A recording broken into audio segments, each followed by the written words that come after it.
can't do it. I just got all the time in the world. All right. Stop laughing, will you? We're serious stuff here. This is serious game face. Gaming face.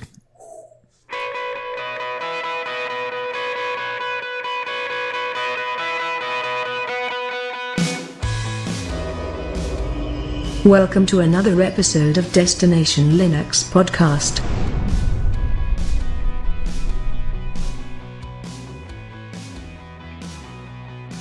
Welcome to episode 40. I'm Rocco.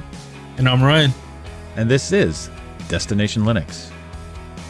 Ryan, what have you been up to, man?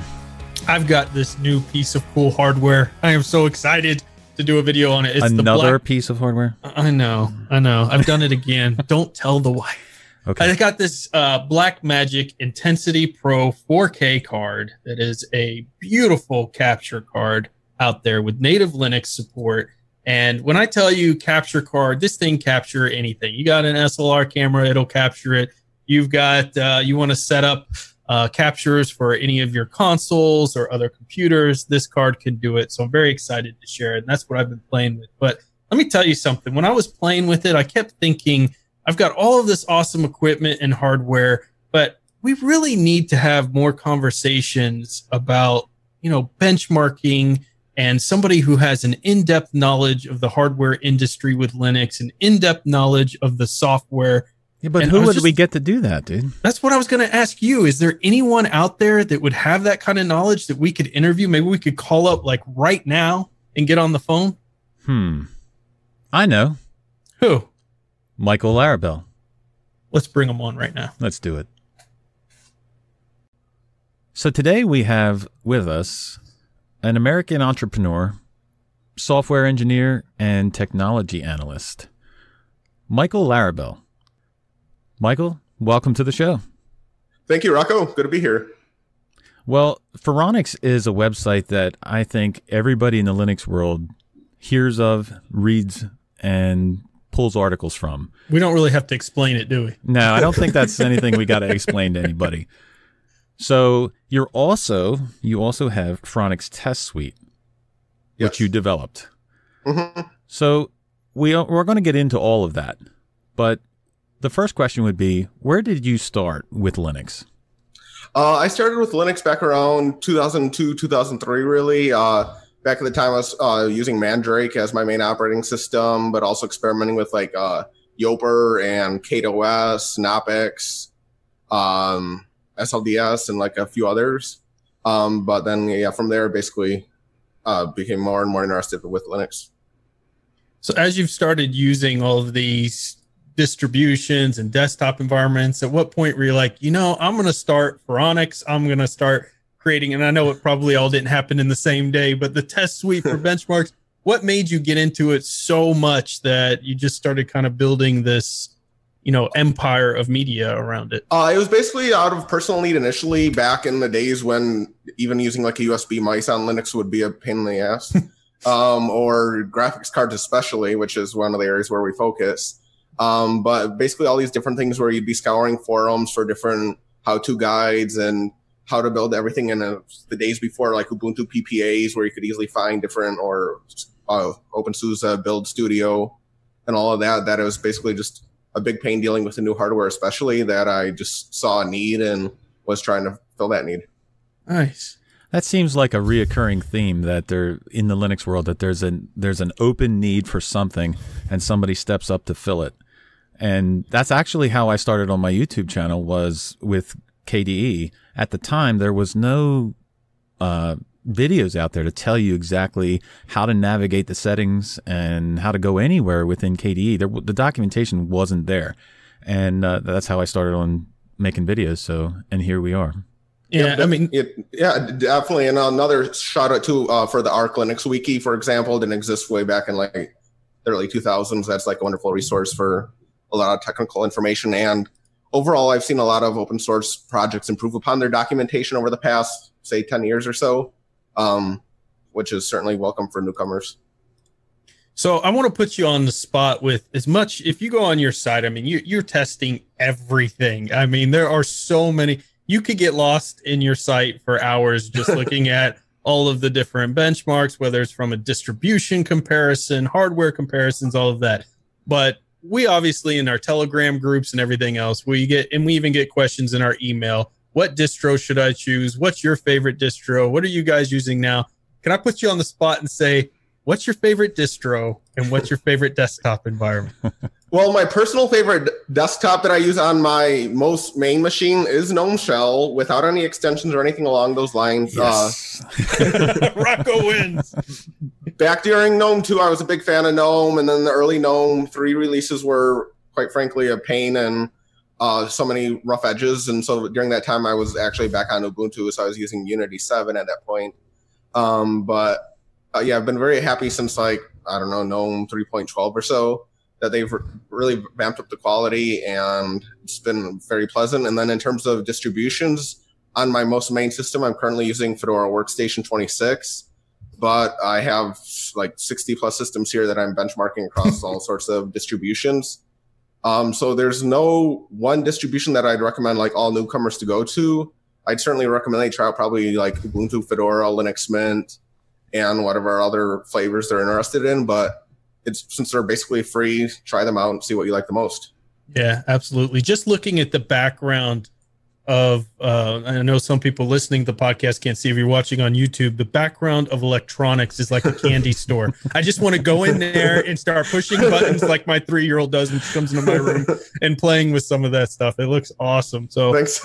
Yeah, definitely with all of the things that you're testing and stuff, I think that GNOME gets a little bonus point there, right, Rocco? Definitely gets a bonus point. Look, GNOME okay, I know that this is a controversial opinion, but GNOME just seems to work well. So yeah, it doesn't work definitely well. Agree. it doesn't work well with everybody, but it does work well. Yeah. Especially also if you want to use GNOME, currently or Wayland, the best Wayland support right now. And then I do also enjoy XFCE on a number of systems. Yes. Oh my goodness. Really? Yes. But I'm disappointed they haven't got the 4.14 release yet, but it's true. They're working there. We might have to wait a few years for that. I'm just saying. I think he did his research on us, and he's pleased us both now, the host. He said no, then he XFCE. Brilliant. All right, so you started in Linux early on. We wanted to know what made you start Phoronix, and we talked about, you said about there was a need. Is that the only reason that you started Phoronix? Previously, I was doing some freelance articles and stuff for some Windows-based review websites, and but yeah, basically just seeing the need for Linux hardware and wanting to use it myself, but the lack of documentation at the time. So I was writing in the early days more documentation and interviews, and then basically my experiences with different hardware components and how that went with Linux. I mean, one of my favorite things about having done the YouTube videos and things is I actually reference them a lot. In a way, it's like the journey, my Linux journey is fully documented from day one. He references them all the time. Well, just to watch myself, Rocco, how dare you? But, there's a lot of times where I'm like, oh, there was a command and I knew how to fix that. And so documenting it, and I've got simple notes and all kinds of things. Was it a documentation process for you to go back and reference as well? Somewhat, but mostly for helping others, since like once I had things going, I'd basically write it into a bash script or so, and then so I'd be set on my end, and then nice. Just a matter of informing others about how well a given hardware component will work or not. All right, so you figure you're going to start a website, you're going to help with documentation. Where do you come up with Phoronix as the name? Initially, I was just basically punching in a different unique names I thought of into Google just to make sure there was like no other website or even any other Google or search results or anything along those lines. And so I came up with Phoronix, and then later on, I was realizing if you combine Phoro, which as a prefix means like in support of, and then Nix, obviously for all the Unix or Linux references, that it seemed like a good name, and there was nothing else in Google with Phoronix, so nice. I took it. Love it. So, Phoronix is a site that is so successful. I think it's 250 million hits per year or something like that. Yeah, around there. Some small amount of traffic like that. No big deal. Nothing like our podcast or anything. Right. No, but what do you think made Phoronix so successful? I mean, obviously, it's had a ton of success. We know how you started it and why you started it, and it was lack of documentation. But other people were out there writing documentation and things similar, trying to kind of fill that need. What made Phoronix take off? I don't have a magic answer, but what I would just say is that I basically just worked my butt off, and quite frankly, often 100-hour work weeks and whatnot. And so relentlessly testing all this hardware, writing about it, and everything just to make ends meet and make everything work out. See, I think that was the key point, because the thing about Phoronix side is you're going to constantly get some new material and articles coming out, and it's consistent. So if, you know, there are other sites that have good information and things, but a lot of times you'll go back there 2 weeks later and there's nothing new on there. Phoronix, you're going to get new news all the time. And that probably was a big key to it. And you're going to get a large variety of things. And one of the things that we also want to talk about, of course, is the test suite that you utilize to do some of the benchmarking. And I told you a huge thank you for one of the features in your test suite, which is showing you all the details of your hardware. And it's so simple. You download the test suite, you click the number corresponding to show your hardware, and you're going to see every detail of your hardware listed out. And for somebody like me who changes my hardware so often, sometimes I forget what motherboard I even have or what processor I have, or all those details. And it's so detailed. It tells you everything from, you know, the manufacturer, the actual code name for it, like if it's an Intel Skylake, of course, you know, all the designations and model numbers. It's really brilliant. And we were talking earlier before the show that that's not an easy thing for you to actually do to get working, but I absolutely love it. But one of the benchmarks that you did recently was a Fedora, Ubuntu, CentOS, OpenSUSE, Debian, and Clear, and Antergos on an AMD server processor line. Were you surprised by the results of this benchmark? Because I was. Maybe you don't get surprised by this stuff anymore, but I was pretty surprised that ClearOS kind of seemed to be the overall winner here. Right. In that regard, it can, for those that don't know, Clear Linux is basically an Intel open source technology center project. So obviously they're focused on optimizing for Intel hardware. So yeah, many people are caught off guard by those benchmarks that, first of all, Clear Linux can run on AMD processors, that they're not artificially placing in any limitations like Intel's been accused of in the past for on Windows, of basically if the processor string matches AMD, don't run or do any of this other crap. So it does run, and especially with the latest generation Ryzen or EPYC or Threadripper processors, that it does run very well, since it's similar in class to basically a Haswell processor with supporting AVX and everything like that. So it does run well, not as well as Clear running on Intel latest generation hardware where you can have AVX 512 and other features, but yeah, it runs very well. And then also OpenSUSE Tumbleweed especially also performs very well generally. Nice. And do you ever get developers that come back to you after you've done some of these and start like, hey, your results were wrong, you didn't have this set up correctly? Or do you ever get any arguments on that? Sometimes with developers, they'll try to bring up an issue. Quite recently, there was a BFQ IO scheduler thing where the developer thought the results looked a bit odd, but then he was able to reproduce it on his end thanks to the Phoronix Test Suite with standardizing the results and the test automation from installation to execution. So yeah, the past 2 years, most of the criticism that's been brought up by developers has been addressed by basically them running it on their systems, and then they're generally able to reproduce the results on their own. But then there's also been issues with marketing folks at the different manufacturers where they are like, oh, these results don't make sense, or what is this Linux component and all that. There's a lot of confusion there where they just don't understand the Linux ecosystem. So then it's just basically explaining things to them. Yeah, I bet it's a very hot seat to be in, especially when you're talking about hardware manufacturers, and you know, they definitely don't want to be said, oh well, you know, our benchmarks didn't do well. So I don't envy you in your position.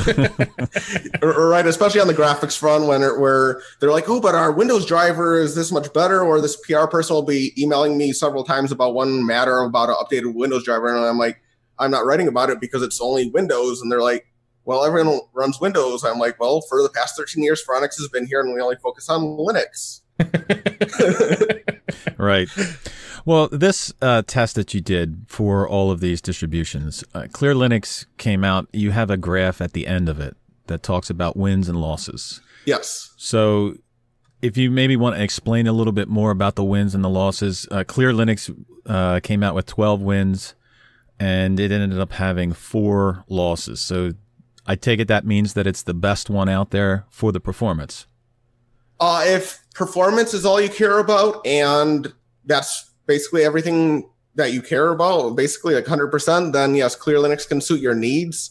For example, though, their distribution archive, or bundles as they call it, isn't as well full as like Debian, where there's like 20,000 or 30,000 packages, or even PKG source or anything like that. They have a much limited variety of prepackaged software. So if you're caring about just some certain application, you might have to build it yourself or request the maintainers handle it. They're fairly desktop focused, where you can get the GNOME shell running now and Wayland and everything along those lines on Clear Linux. But I don't think, last I checked, there's no Thunderbird, for example, packaged. Right. So there are some growing pains if you wanted to use it on like the desktop front. But if you just care about pure performance, they're pretty great. They mostly leverage their performance via various kernel patches they pull in from basically their testing of the upstream Git tree. They'll backport some patches to their own kernel. Also via this compiler flags, they'll basically aggressively tweak that for recent generations of hardware. They do support the last, I believe, since 2010 in terms of like Intel CPUs. So they do have a wide variety. And then they also use a number of other techniques, like with GCC for function multi-versioning. So depending upon the CPU that's running with the same binary, if it detects it has like AVX2 capabilities on that processor, it'll take a different code path and go make use of the AVX2, all thanks to this FMV feature in GCC. And there's also some other performance optimizations within glibc and other packages that unfortunately more distributions aren't using. So CentOS came out second in wins with 6, but it came in with 13 losses. So what do you translate out of that? It's not too surprising because of CentOS being derived from RHEL and their enterprise focus. So they're still shipping with the older GCC 4.8 compiler. And so there's not nearly as many optimizations for newer processor architectures in there. And just being based upon an older kernel, I'll bet they backport many of their patches. It's a very stable OS, which is what it's intended to be for the enterprise, but not necessarily the fastest always. Interesting. What I love about the benchmarks that you had on the site is you have everything from conversions from WAV to FLAC, MP3, WAV to MP3, H.264 to NTSC, video compressions, kernel compiling, 3D rendering. So somebody who's looking for a specific distribution that does a certain specific task, namely, or they spend a lot of the time, or that's the most important portion for that, you could go there.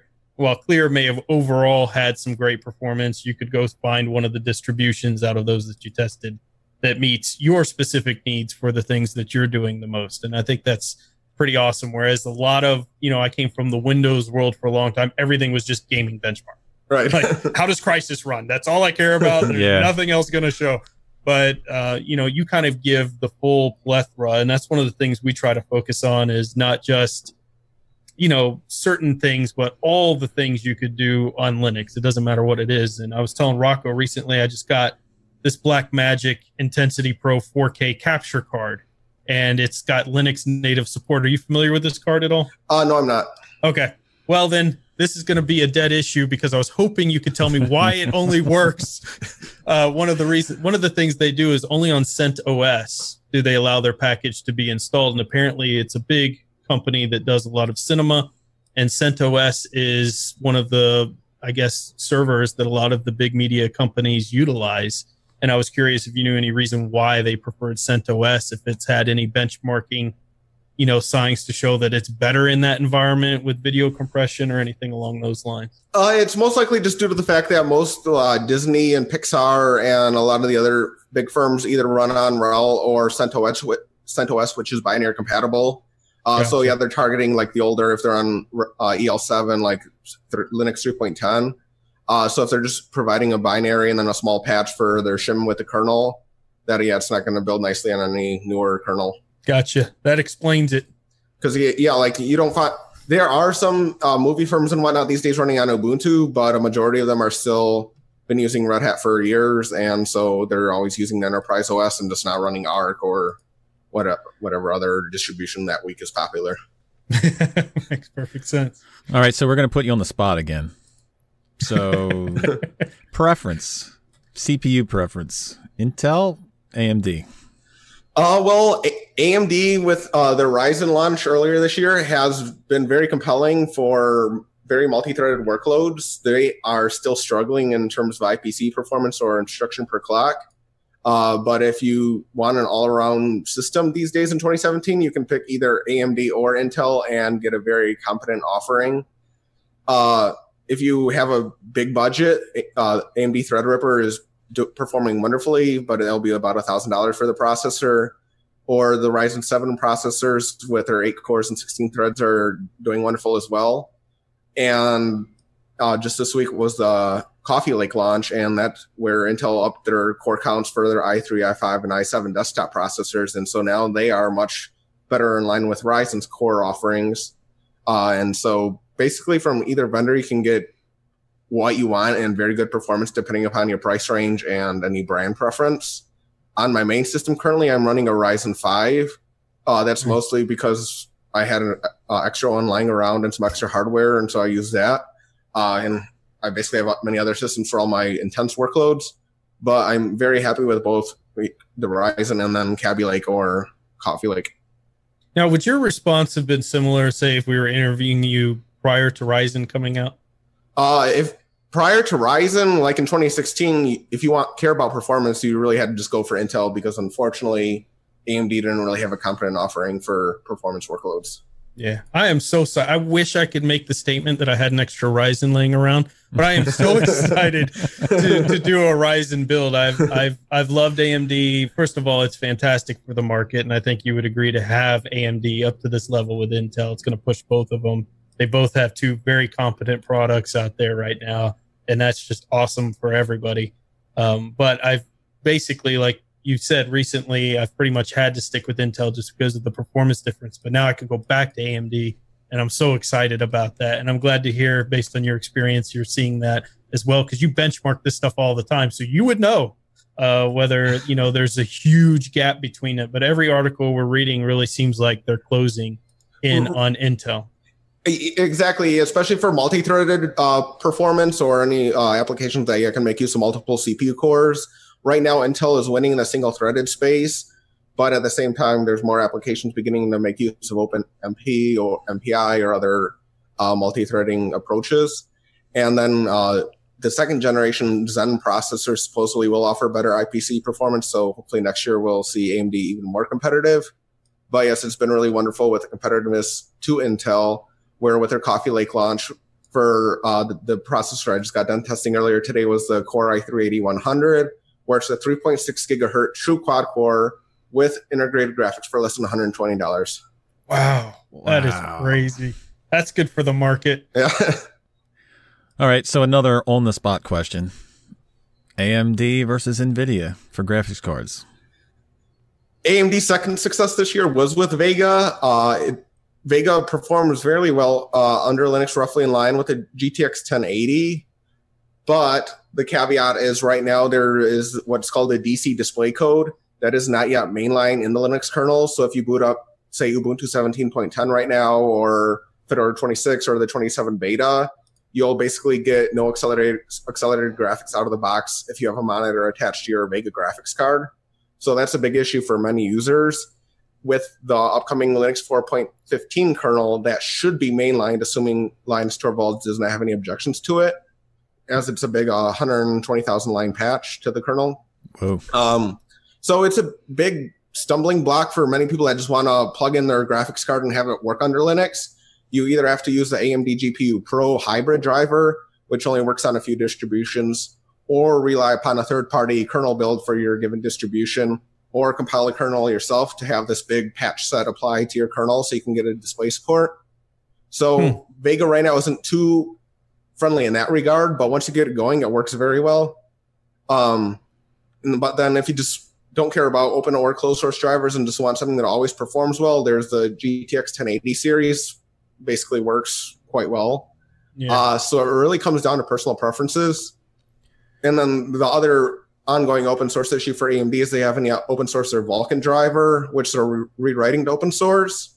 But at the same time, there's been the RADV community-driven effort for creating their own Vulcan driver. So we're going to end up with a situation where there's two competing open source drivers for Vulcan on AMD. AMD's backing their driver they're rewriting because it works on Windows as well. So there's more code sharing and less resources involved. But meanwhile, the RADV driver lives within Mesa, is Linux focused, and as of this week is conformant to the Vulcan 1.0 specification. So it'll be interesting to see in the months ahead what happens once AMD open sources their driver, if there's going to be a new concerted effort or what's the situation going to be. I was going to say there's so many great questions I have for you in that statement there. So one of the frustrations that I've had personally, I have the 1080, is getting it to work in anything that's Wayland. So if I try to install Fedora, black screen. If I install Ubuntu 17.10, of course, it's in testing, black screen.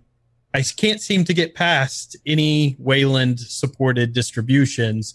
If it's X supported, I'm right in. I have no issues at all. Is there something specific to that? Is Nvidia supporting Wayland? I get contrary articles when I read it. I can't tell. At some point they weren't, and some people are saying now they do have support for it. Where do they stand? NVIDIA's proprietary Linux driver currently supports the EGL streams-based approach to Wayland compositing.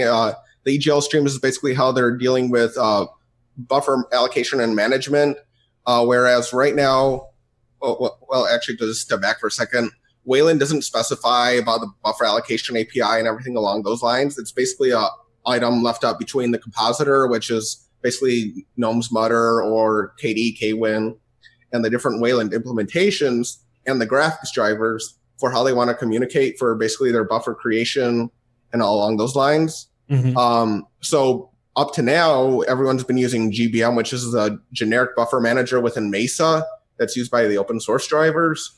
But NVIDIA isn't fond of GBM because they say there's some performance issues with their architecture for supporting it or problems along those lines. They do appear to be like valid arguments and just not NVIDIA being any NIH condition or anything like that. Right. So they initially proposed what's called the EGL streams approach, which is part of the EGL and a Chronos specification.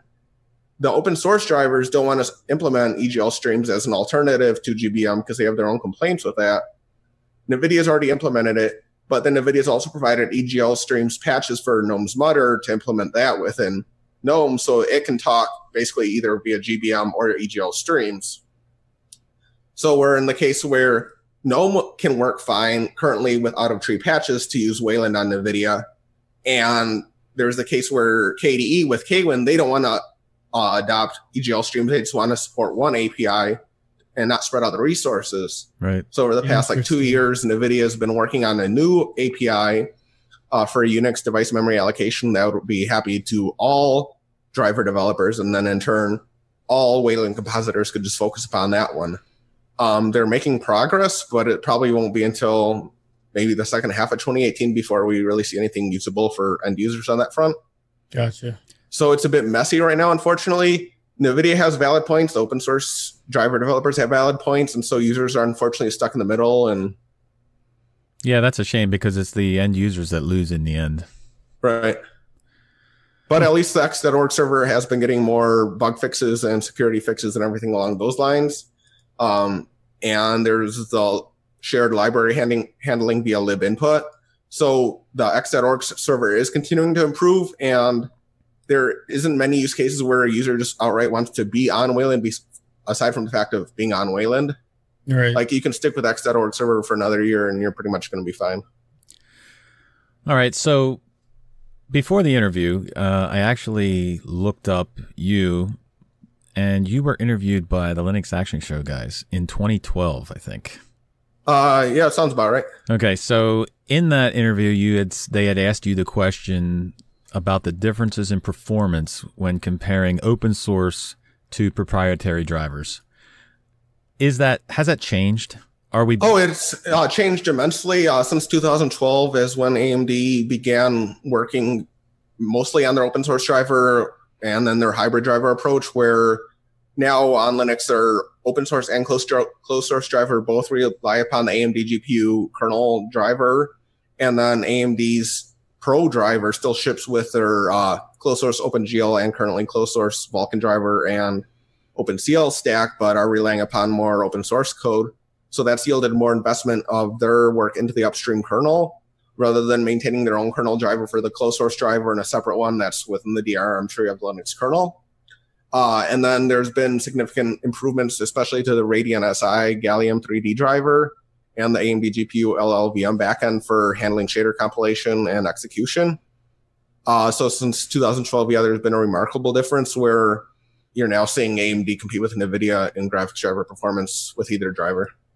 Nice. Very nice. But on like the open source Nvidia driver front, unfortunately, there hasn't been any real progress because they're basically blocked from offering real reclocking support or being able to run the GPU and video memory at the rated frequency compared to what their boot frequencies, because Nvidia hasn't released assigned firmware for the PMU to properly control the fans and other power settings. So if you're a gamer and you have an Nvidia card, you more or less have to install the proprietary drivers? Yes, the only real exception is the Kepler or GTX 600 series that has fairly good open source driver support these days. If you manually reclock your graphics card by going to the command line and writing some values to sysf. So it's not like too user friendly, but you can get pretty decent performance. I'd say 70 to 80% generally. Rocco, you go to the terminal and change all your video settings? I do not go to the terminal and change all my settings. Let me ask you this. One of the things that just seems so exciting and still does for Linux gaming and Linux gaming future is Vulcan. That was the other thing when you were talking earlier. I had so many questions I wanted to get out. Can you explain in kind of layman's terms, what is Vulcan and what is it going to mean for Linux gaming? Vulcan is basically a way for applications or games to access like a lower level interface for basically drawing and rendering, but it also has like compute capabilities. So basically you're able to get more control of the graphics card where the driver would generally handle more with OpenGL, where you're just basically trying to draw a triangle or whatnot. With Vulcan, you're able to basically have more control over the video memory, and the buffer allocation is part of that, and then the whole pipeline compared to OpenGL, so you have much greater control. And so from that aspect, you're able to tune your application to perform the best, basically having lower level knobs you can play with for how to optimize your performance based upon what you're trying to render or compute. So it's very helpful for the Linux ecosystem that this basically is similar to Direct3D12 or Apple's Metal APIs. And allows for much more tuning. So it unlocks the power, and it also, there's a lot of people talking about allowing you to be cross compatible. So if I go and I write in Vulcan, I can take that same code and utilize it for my port over to Linux. So now for developers, they're not having to spend as much time working on all of this, all these different settings within the code for unlocking GPU, everything else, as they would today, where they're going to have to write for DirectX, and then they're going to have to write a complete separate processes for Linux. Is that currently true? I would say it's a partially true statement. With the few Vulcan Windows games, you haven't necessarily seen them ported to Linux yet. But then with the ports done by like Fertile Interactive with Dawn of War 3 or Mad Max, they on Windows had their Direct3D, and I'm not sure if they had OpenGL on Windows exposed or not. Whereas Fertile ported that to OpenGL and then later ported that to Vulcan. There are some different like libraries for helping you port to across Metal and DX12 and Vulcan, but it's not necessarily bug free, especially whenever anything complex is involved. Right. One of the major issues originally with bringing games to Linux was so many OpenGL driver bugs. Well, when you're introducing all these other helper libraries to help you deal with these low-level APIs, it's certainly prone to introduce new bugs. And supporting the graphics API of Linux is just one step of the problem. There are other middleware issues to deal with, and SDL handles a lot of the input and other display features, but still there's a lot of other headaches to deal with. So is Vulcan as exciting as you thought it was going to be, or that the hype that people make it out, or is it one of those things that really exciting at first and everyone was talking? Because when it came out in Doom 2016 was in Vulcan, and I was able to play it in Linux, and I was getting 140 frames per second in nightmare mode, I was like, this is going to change everything. And then Doom still's never ported. So There you go. I'm certainly excited about Vulcan on the technical level and how fast the open source drivers have been able to bring in the support via the Intel ANV driver and then the open source RADV Radeon Vulcan driver.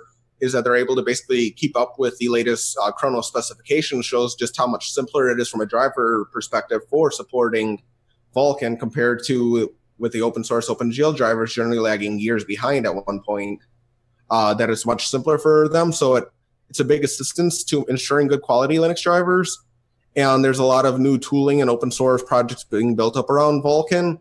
Especially with making use of LLVM for all these different conversion passes for being able to convert like direct 3D shaders into Sphere V for dealing with Vulcan. There's been some metal work for via Molten VK for being able to run Vulcan applications on Mac. So there's a lot of exciting things from a technical angle that I like about Vulcan, but whether it's going to yield more Linux ports is yet to be determined, with it being basically a year and a half in for Vulcan being around. Right. I guess we'll see. I guess we'll see in 2018, but I haven't seen any major announcements of studios about any upcoming Q4 or H1 2018 games that are going to be Vulcan and everything along those lines. So it's mostly a waiting game. Like I'd say I'm still fairly optimistic about seeing more Linux ports that perform well, thanks to Vulcan. But yeah, there isn't too much enthusiasm out of the game studios, it seems, at this point. Right. But it still could shift with all these different projects still coming about that are making use of Vulcan for being able to better capture and analyze performance issues and basically debug things. And there's around 1,600 projects, I believe, on GitHub making use of Vulcan. So there's a lot building, but where that direction will go is what's unknown. It's interesting. It's a market share problem. My brother develops games and, he's going to go for Windows as a small developer because that's where your mass is, right there. As a single developer, it takes so much time for him to go, indie developer, to go and try to figure out, well, how do I make it work for Linux, especially if that's not what he natively uses. And I imagine a lot of developers, even the big house ones, are saying the same thing. Well, I have to take 3 people, dedicate them over here to trying to figure out how to port it. Apparel Interactive and Steam have been huge to push it. But what's been interesting to me is we saw this news this week that, Linux share of the market has gained, I think it was at 6.4, 6.7% of the market now, which was huge because back when I was first switching to Linux, which was less than a year ago, we were talking 2 to 3% were the numbers that were given out. So that's a huge gain. So you could definitely see that some studios would be starting to take interest in that. But then in the same week, Steam released a report saying our amount of gamers using Linux has dropped. And of course, we know there's lots of problems with the way Steam does their algorithms there for determining, for instance, if you ever log into Windows to play games, that may be when you get your survey and they're pulling the data and it doesn't actually represent the 90% of the time you may game in Linux. So nobody would ever log into Windows to play games.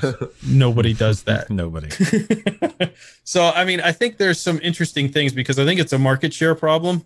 And I seen, so many articles when Vulcan's coming out that all these big studios were playing with Vulcan. But I wonder if it's really a question of, is there going to be enough attention there? Do you have any thoughts or comments on that? Well, first off, with regards to that 6% number that came out earlier this week, net market share since revised it down to 4%, which seems a bit more realistic, but it's still almost doubling or 50% gain over the course of a month. So I still don't put much faith in those numbers. But in part due to Linux, Chromebooks being based on Linux, that might account for it with all the back-to-school sales and whatnot. Right. I certainly agree that there are areas where the Linux market share is growing.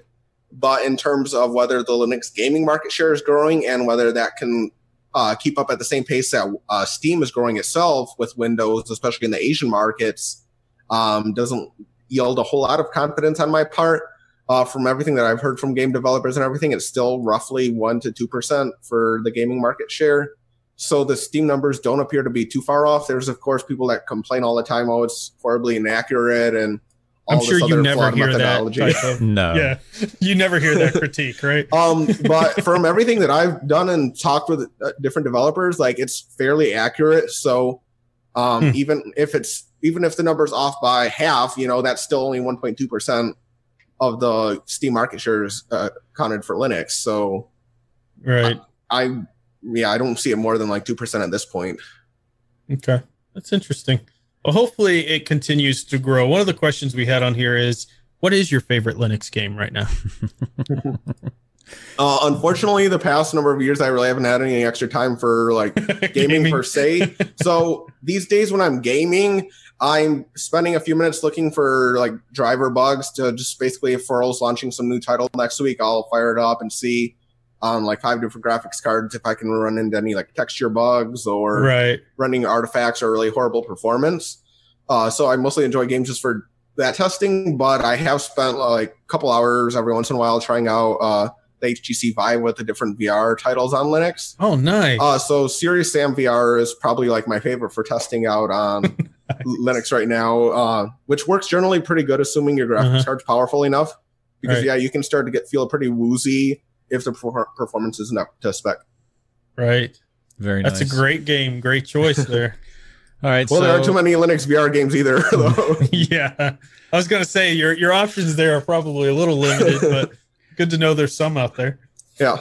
All right. So another on the spot question: keyboard and mouse or controller? In terms of my personal preference, I use a keyboard and mouse when I'm testing because I have like 20 keyboards and mice, but I do have a Steam controller, which okay. If I feel like going over to that system or go find it among my other hardware, like sure, I'll plug it in, but like it works nice. But I would just encourage every gamer in general, whether it be Linux or Windows, just to try it out. Like whatever local store, you can try out a Steam controller, see how you like it, and just a personal preference, just like no more KDE. Yeah. Well, I have a Steam controller too, and I've tried to get used to it. I started years ago. I started out on console, but after moving to PC and seeing the exactness, is that a word? The exactness you can use with a mouse and keyboard, especially with FPS shooters, there's no way I could go back to a controller. So I prefer a mouse and keyboard. Well, I think Steam has proven I think precise is the word you were looking for, but it's this is the most precise follow-up to a keyboard and mouse. So obviously I prefer, and that's just my personal take, I prefer a mouse and keyboard depending on the game. If I need to be ultra precise, first-person shooter, CSGO, something like that, mouse and keyboard is the way to go. But sometimes you just want to kind of lay back in your chair and use it. And this is the second follow-up to that. This is the second most precise thing out there, whereas using like an Xbox controller, you don't get that same precision that you get out of the Steam controller. I was amazed because I heard so many bad things about this, and I love your comment, Michael, about go to a store and play with it. So many bad things about the Steam controller because I expected it to be terrible, and I literally fell in love. I was like, this thing is amazing. It's got so much to it that you can do with it and with the community configurations and stuff. So I agree. Both are definitely great options. Right. There. It's also really nice, especially when there's the Steam deals where it's like $19.99, at least in the US, for buying a Steam controller,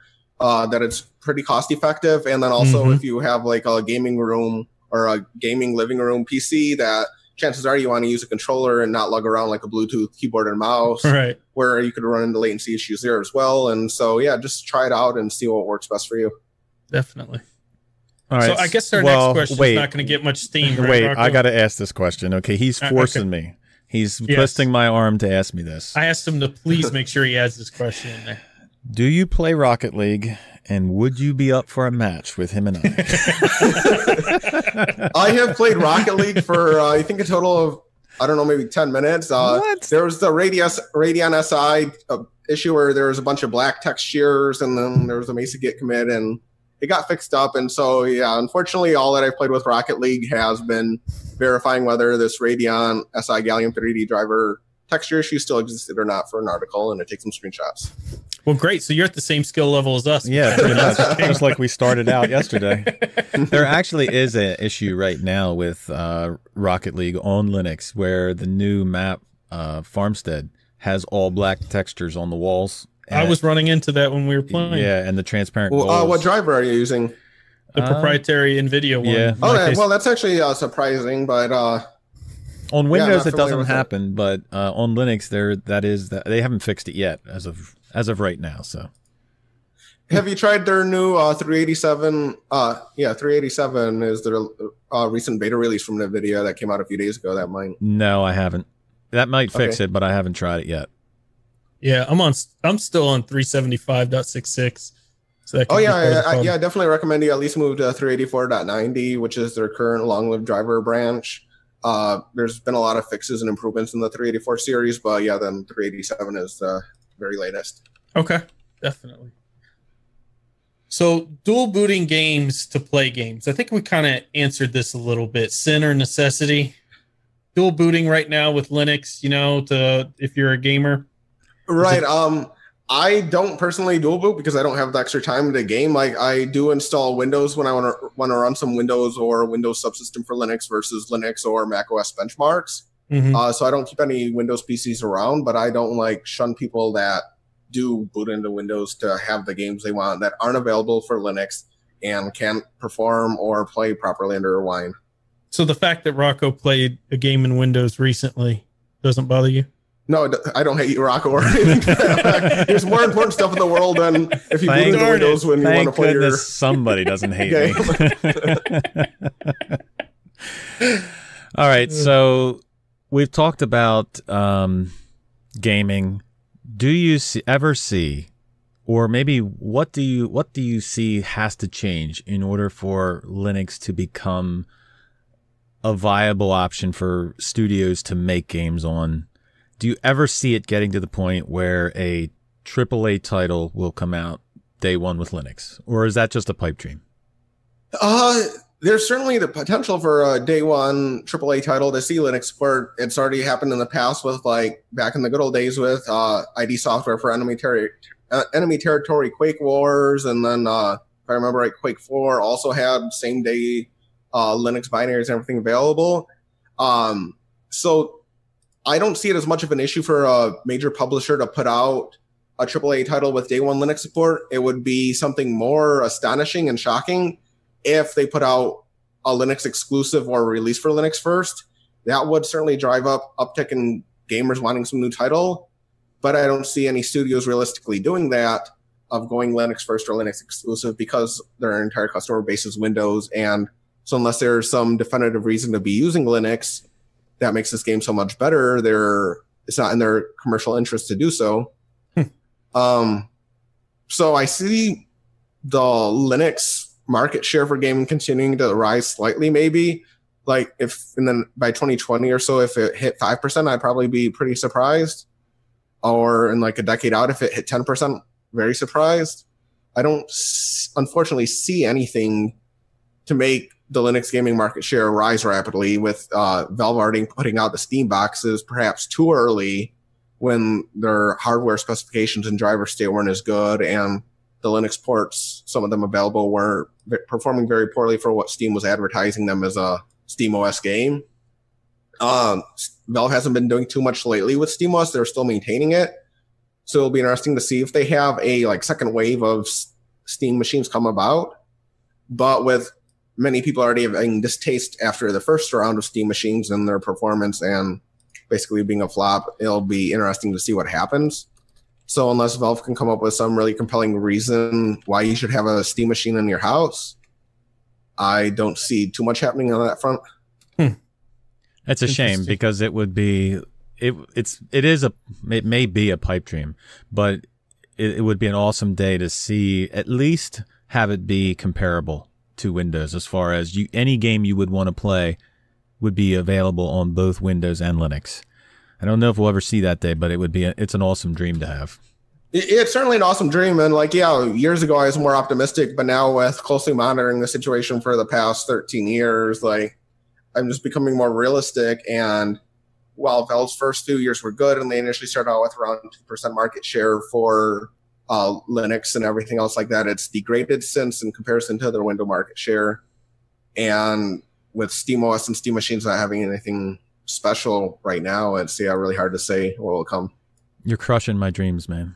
Well, is there hope in, Google's been launching some, you mentioned the Chromebook. They have a new Chromebook coming out. I think it's the first one well, maybe one of their previous ones, but is it the Pixel? It's about $1,000 laptop right out there. It's actually, unlike most of the previous, there were some exceptions to what I'm saying, but most of the previous ones you would see in your Best Buys and stuff had like 16 gigabytes of storage and all that. This thing really seems like they've put a beautiful screen in it. They've put a powerful GPU in it. They've put lots of storage in there. Is the market, because obviously these Chromebooks have gained, like you said, a lot of the percentage of growth in Linux can be attributed probably to some towards the Chromebook. Would gaming companies, do you think that could have a take? Could Google be the unsung hero here that could push more game development towards Linux because of Chromebook? Realistically, I'm not too sure. With Chromebook right now, yeah, Chrome OS based. They don't have Steam for Chrome OS, but they do allow now the ability to run Android games and Android applications atop Chrome OS. But still, there hasn't been any effort that I've been aware of recently where there's been a good experience for running Android games on a native GNU Linux environment.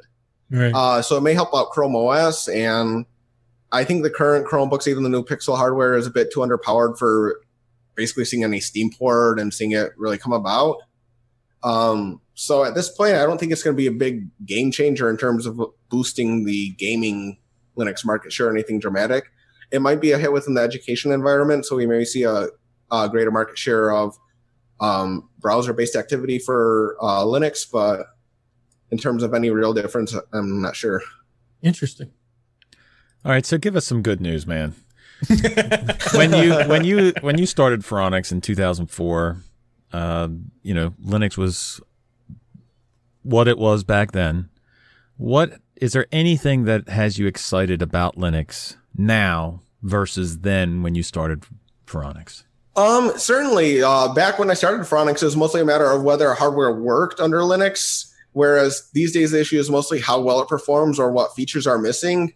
But if you buy a PC in 2017, you can mostly assume it's going to run Linux to some capacity. Yeah. Like with the recent AMD Ryzen launch, it was like near perfect under Linux. The main issue was you can't just read the CPU temperatures, which is going to be fixed in the next kernel release. So it's really just a minor feature in the grand scheme of things. But yeah, overall, for like most hardware, you can expect it to have Linux drivers available. Or with this week's Coffee Lake launch, the graphics are supported, but it's hidden behind a kernel command line argument since it wasn't tested in time. So there's still like a few gotchas and just other things, but these days it's just a matter of like how close performance and feature-wise is Linux getting to Windows rather than does the hardware actually just work or not. Wow. And do you think that Linux is comparable in performance? Generally speaking, yes. It depends in part on how well the software is ported or compatible with Linux. With software like Blender or other applications like LibreOffice that are designed with multi-platform in mind and that aren't making use of some obscure like Windows-focused middleware, you're generally finding good performance or in some cases even better performance on Linux. But then there's a case with like some Linux game ports where the performance is subpar because they just made sure everything was rendering and pushed it out the door rather than really tuning it and caring truly about the cross-platform behavior. So overall, Linux is performing on par with Windows, or in the case of like servers and HPC computing, ahead of Windows. So they're improving on that front. Some of the other stuff that's exciting me at the moment is Wayland with GNOME's great support for Wayland these days. Pipewire for wanting to be basically the pulse audio video, and Red Hat investing heavily into that. A lot of compiler innovations right now happening around LLVM, which goes back to the Vulcan theme with all this great tooling and different open source improvements. It's also exciting to me that Ubuntu is switching back to GNOME and Wayland rather than going their Unity 8 and Mir route. I agree. Totally agree.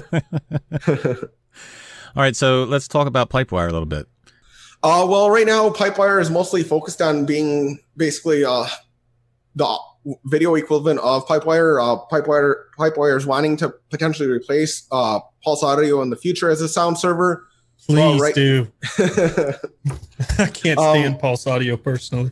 I couldn't stand it like 6 or 8 years ago, but these days it seems to work out pretty well for most of my needs. But anyhow, Pipewire is being used now for offering remote display support on GNOME, so you can have remote displays working across Wayland and X11 environments. And there's been a few other Red Hat projects just for testing out Pipewire. So there isn't like any killer feature at the moment where end users can go get excited and go download something and have fun. But it's an interesting technology to look forward to in 2018. It's kind of a replacement for GStreamer, is that right?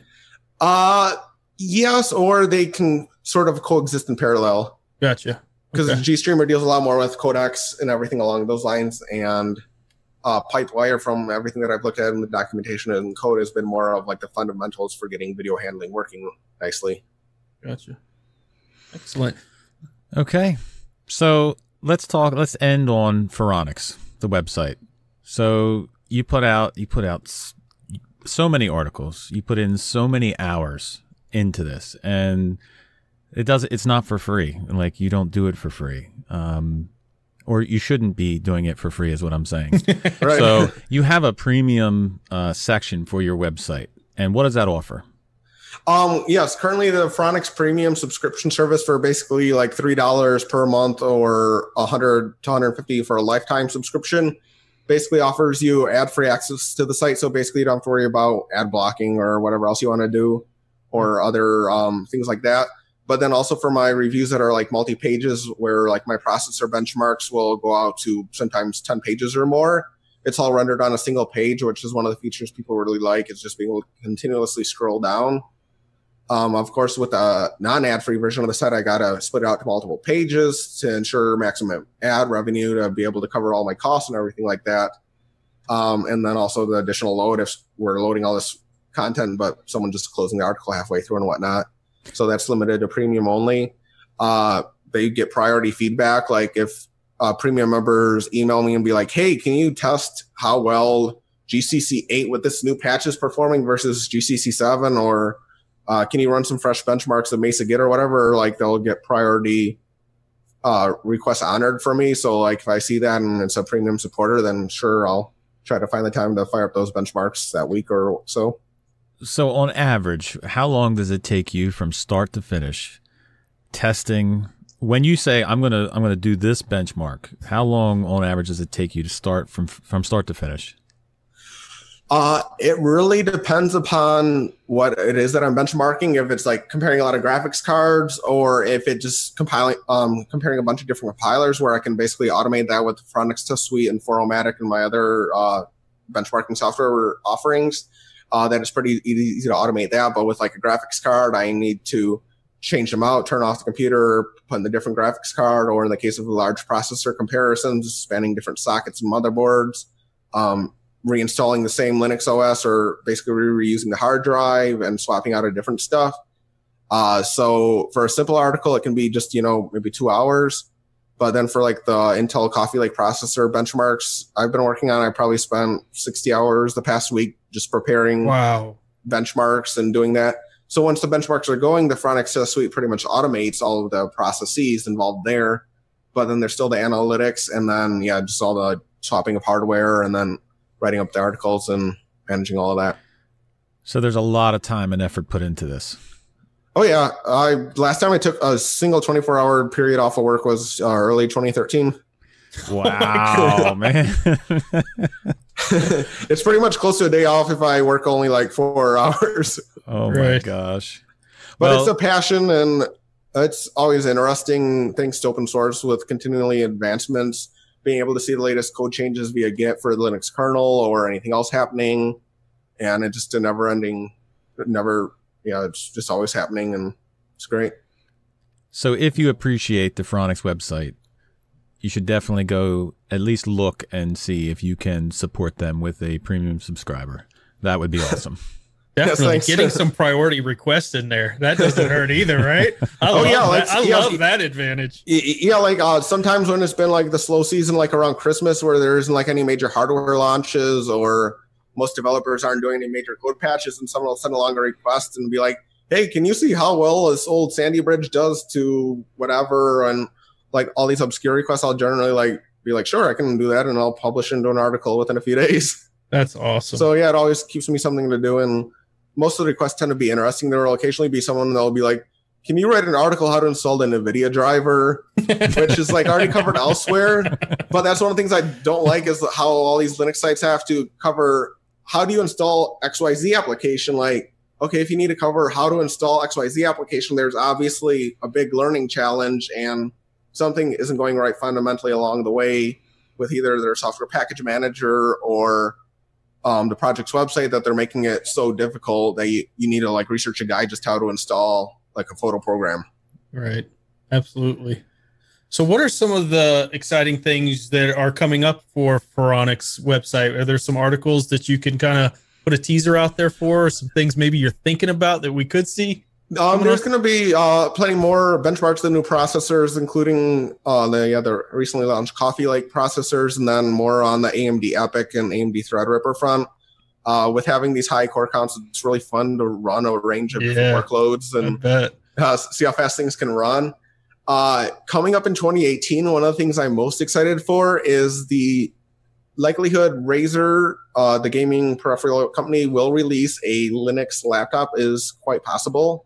Whoa, that's huge. Yeah, I've had some talks with them, and they do have some interesting things in the pipe. There's no guarantees yet right now, and they're still exploring the market, but it's been one of the most exciting things I've heard or been involved with in a number of months. Wow. I'm a Logitech fan. Well, hey, if Logitech will come up with a good Linux laptop. They're so bad with support for Linux, Logitech is. It's not even funny. Yeah. Well, at least there's been the open source community with all the different tools around there for supporting Logitech devices. Yep. Yeah. Absolutely. Have you tried the LibRatBag if you're a big Logitech fan, and the Piper GUI? I didn't actually. I looked at it. I didn't actually go and try to install it. I didn't have the time to go and install it and try to configure it. But I did see it. I just haven't done anything with it.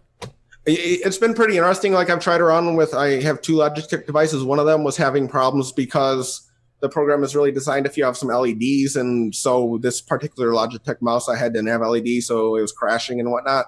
But thanks to this year's Google Summer of Code, there's been a lot of improvements to this Piper GUI interface for dealing with LibRatBag devices. So yeah, it's definitely been very nice for those that want to control their mice or keyboard under Linux. Yeah, we did cover it, I believe, in one of the earlier episodes. I just didn't. I just didn't actually go and install it and play around with it. So, well, when you guys get to the point where I'm at, you'll just get a Zowie FK2 and not have to worry about drivers. Really?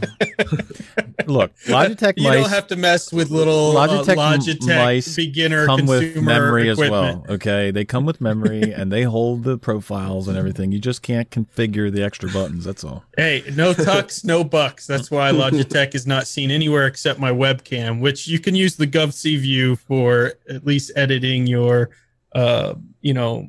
settings for the Logitech cam. But there's no real good competition to Logitech in the webcam front. Otherwise, I'd throw it in the trash too. Also, another thing that I've been really happy with, just thinking about it some more, compared to when I started at Phoronix to now, is that there's been a lot of more efforts from the different software projects on ensuring better quality of their software in terms of like Ubuntu's daily ISOs are now pretty good for anyone testing. Fedora's been able to drop alphas. There's been a broad focus on continuous integration and build testing more often, everything along those lines, where basically anyone wanting to grab the latest code can, and it generally works much better with most software projects compared to like 2004. And then the Linux Foundation with their core infrastructure initiative, and Google with their different work on compiler sanitizers, that the overall code quality of Linux has improved. Whereas back in the early 2000s, people were saying, oh, Linux is so secure. Well, in recent years, we've seen there's been more code vulnerabilities. But at the same time, there's been more code quality improvements at large. Yeah, as another nice thing over the past decade. It's definitely gotten easier. Even like I started on KDE 3.5, and even from back then, it's gotten so much easier to just download and install something. So definitely a good thing. Oh, right. And then also with the packaging, moving forward with app image or snaps or flat packs is also something to look forward to. Absolutely.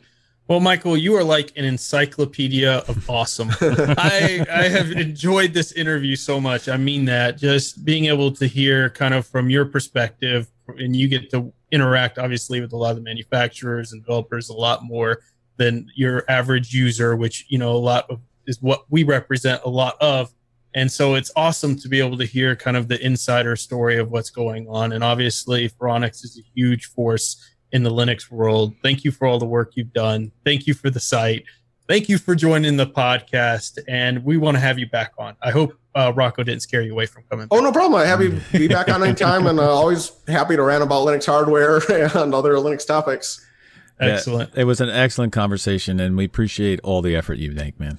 Oh, no problem. Thank you. Glad to be on here, and have a good day. Take care, Michael. See you, man. That was one awesome interview, man. That guy is like Encyclopedia Brown. Did you ever read those books when you were growing up? I mean, this guy has so much knowledge in the brain. I just want to take a straw and siphon it out if I could, and just transfer it into my own brain.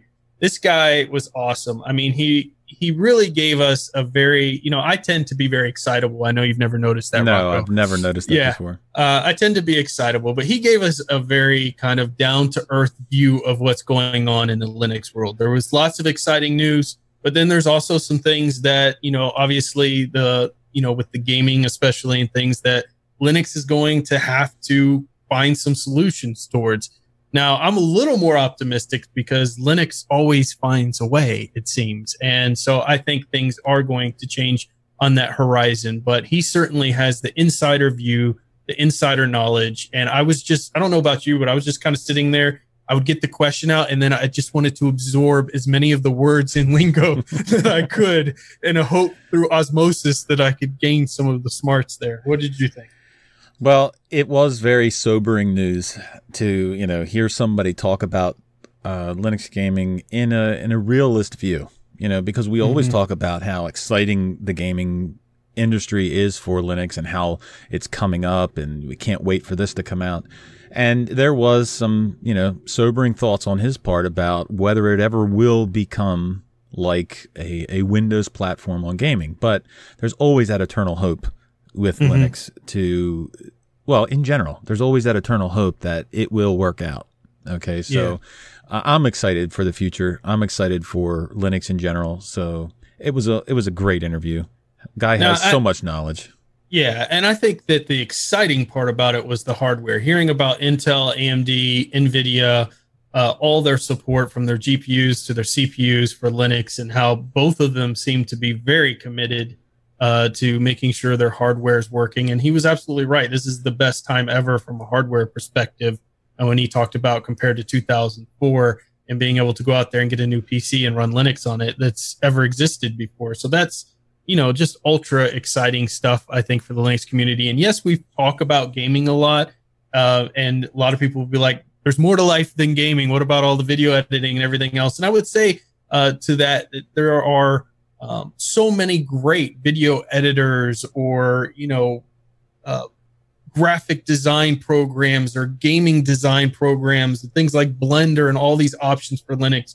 Whereas gaming's that one area when we do videos and you talk about how great Linux is, that seems to be that nagging point where somebody's kind of hung up on why they don't want to switch to Linux yet or why they're dual booting. So not that gaming's everything, and we joke about that sometimes, but it is an important aspect to a complete desktop transition to where even if you are a gamer, you wouldn't have to dual boot, say, into a Windows environment. And that's why we push it and are excited about news regarding gaming within Linux. Well, the one thing I was excited about was, like last week, we covered all of the behind-the-scenes features of the Ubuntus.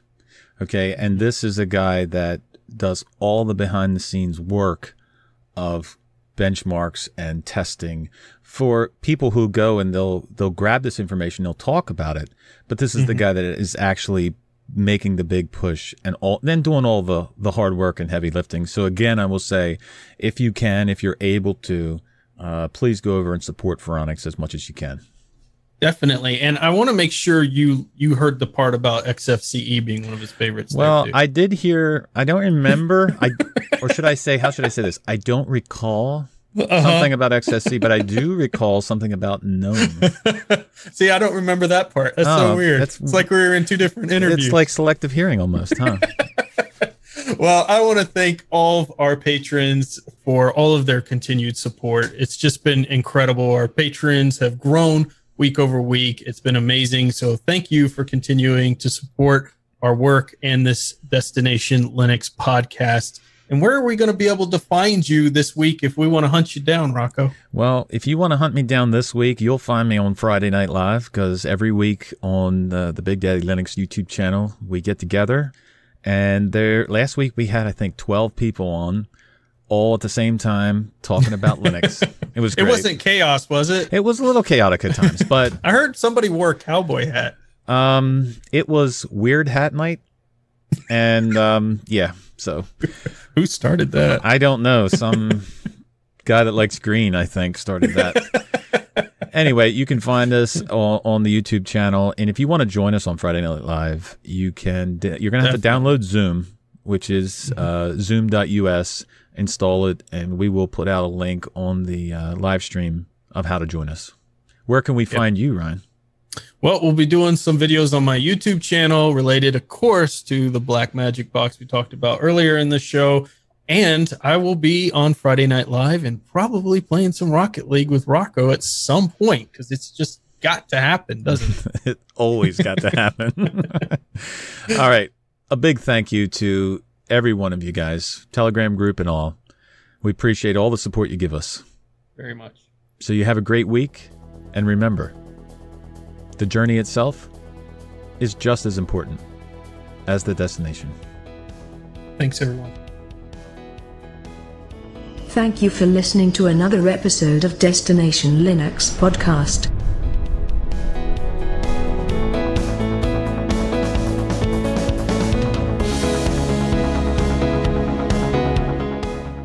Yeah, look at that DasGeek shirt, man. You got the brain and everything on there. Oh my gosh. Isn't that just amazing? I'm going to go there. You don't, I've never seen you actually get one of these. I haven't. Did I say that out loud, or? How those muscles look. It's terrible. Is that all?